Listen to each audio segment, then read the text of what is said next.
লিখবো হলো যোগ সিদ্ধ সংখ্যা। মানে যোগ সিদ্ধ সংখ্যা কি? তো আমরা ধরলাম হলো 6, 6কে আমরা যদি ভাঙি তাহলে কি হবে?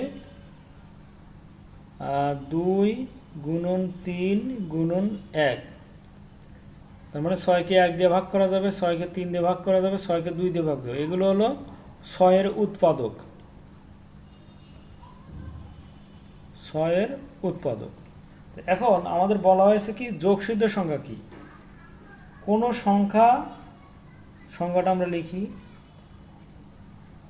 তাহলে এটা 6কে আমরা কেন ভাঙালাম আমরা বুঝতে পারবো। কোনো সংখ্যার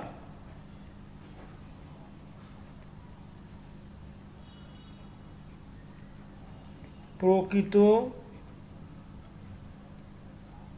উৎপাদকের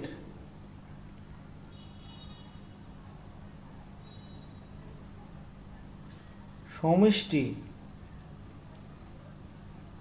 কি বলছে যে কোনো সংখ্যার প্রকৃত উৎপাদক, এই যে উৎপাদক, এগুলো উৎপাদক, এই উৎপাদকের সমষ্টি যদি সংখ্যাটির সমান হয়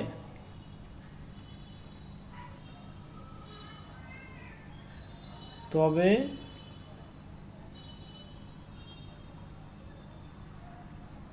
সংখ্যাটিকে যোগ সিদ্ধ